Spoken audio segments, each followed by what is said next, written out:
مسلم league نون کے رہنما خواجہ سعد رفیق کا کہنا ہے کہ پاکستان اس وقت مشکل دور سے گزر رہا ہے۔ یہ وقت درجہ حرارت بڑھانے کا نہیں، نیچے لانے کا ہے۔ لاہور میں میڈیا سے گفتگو کرتے ہوئے سعد رفیق نے کہا کہ اس وقت دباؤ بہت زیادہ ہے۔ بھارت پاکستان کی سلامتی کے در پہ ہے۔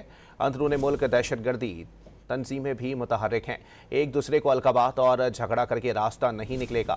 اداروں کا احترام کرنا ہوگا۔ تمام سیاسی جماعتیں اور ادارے غصے اور تلخی سے اوپر اٹھ کر پاکستان کا سوچیں۔ مسلم لیگ نون کے رہنما خواجہ سعد رفیق کا کہنا ہے کہ پاکستان اس وقت مشکل دور سے گزر رہا ہے۔ یہ وقت درجہ حرارت بڑھانے کا نہیں، نیچے لانے کا ہے۔ لاہور میں میڈیا سے گفتگو کرتے ہوئے سعد رفیق نے کہا کہ اس وقت دباؤ بہت زیادہ ہے۔ بھارت پاکستان کی سلامتی کے در پہ ہے۔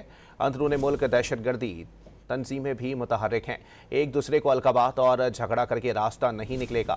اداروں کا احترام کرنا ہوگا۔ تمام سیاسی جماعتیں اور ادارے غصے اور تلخی سے اوپر اٹھ کر پاکستان کا سوچیں۔